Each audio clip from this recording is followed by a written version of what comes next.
Assalamualaikum warahmatullahi wabarakatuh. Perkenalkan, saya Wahyu Retno Sawitri, mahasiswi PJJ PAI UIN Cyber Syekh Nurjati Cirebon, NIM 22811311352.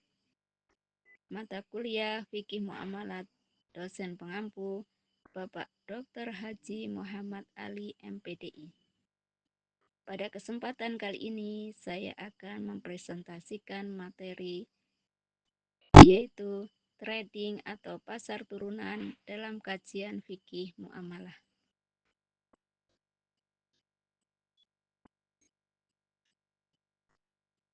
Subbahasan yang pertama yaitu pesantren dan ilmu modern. Umumnya, santri dikenal sebagai pelajar kitab kuning yang berfokus pada literatur klasik.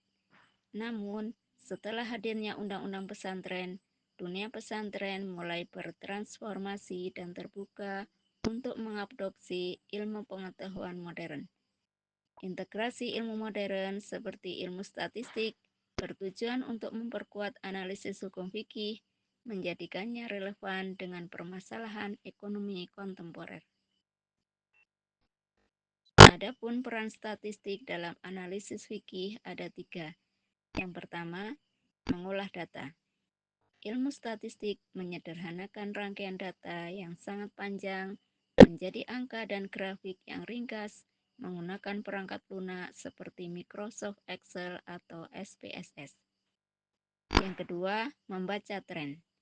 Membantu para analisis ekonomi syariah dalam membaca tren pasar masa lalu seperti pergerakan historis harga emas atau harga komoditas strategis lainnya. Yang ketiga, membuat prediksi.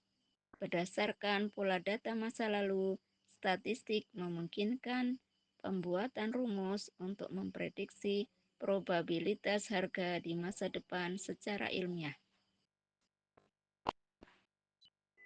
Analisis tren harga emas dapat dilihat dari grafik sebagai berikut, di mana Y adalah harga yang diprediksi dan grafik menunjukkan fluktuasi harga.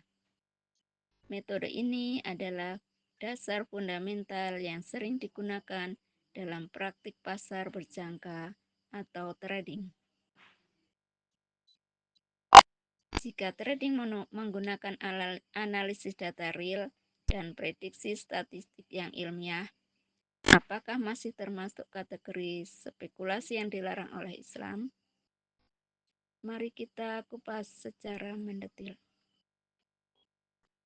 Di sini ada prinsip jual beli dalam Al-Quran. Yang pertama, perdagangan yang sah.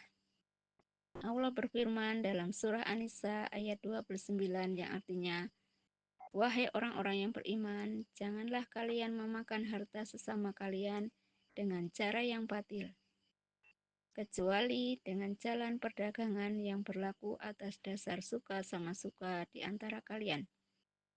Ayat ini menegaskan bahwa pada dasarnya seluruh bentuk perdagangan diperbolehkan selama tidak mengandung unsur batil dan merugikan.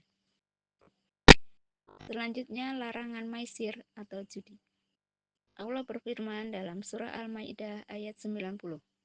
Sesungguhnya khamr, judi atau maisir, berhala, dan undian nasib adalah perbuatan keji dari perbuatan setan.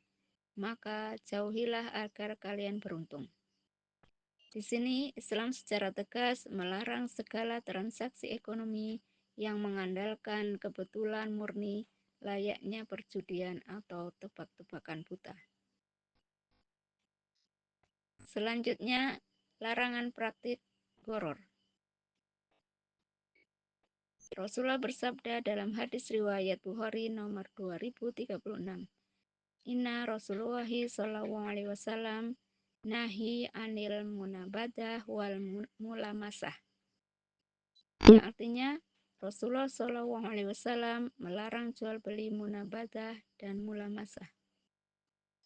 Munabadah yaitu jual beli dengan cara melempar barang tanpa diperiksa terlebih dahulu. Sedangkan mulamasah adalah membeli hanya dengan menyentuh tanpa melihat wujud dan kondisi barang. Keduanya dilarang keras karena mengandung unsur spekulasi buta dan ketidakjelasan atau horor. Ruang ijtihad. Perdebatan trading modern. Di sini ada dua sudut pandang. Yang pertama, analisis rasional. Sebagian pakar berpendapat bahwa aktivitas trading modern tidak sama dengan judi murni. Dengan menggunakan alat bantu berupa analisis statistik, membaca tren real, dan manajemen resiko, maka unsur spekulatif buta dapat diminimalkan menjadi perhitungan bisnis atau kalkulasi. Sudut pandang yang kedua ada syarat wadh. Sebagian besar ulama fikih klasik dan kontemporer tetap bersikap hati-hati. Mereka menegaskan syarat sah jual beli mengharuskan adanya kepemilikan penuh dan serah terima atau wabd, baik fisik maupun non-fisik terlebih dahulu sebelum suatu aset seperti komoditas atau saham dapat diperjualbelikan. Demikian pemaparan dari kami terkait trading atau pasar turunan dalam kajian fikih muamalah. Semoga pemaparan singkat ini dapat menambah wawasan kita dalam memahami dinamika perkembangan ekonomi modern dari kacamata syariat Islam dan fikih muamalah. Terima kasih. Wassalamualaikum warahmatullahi wabarakatuh.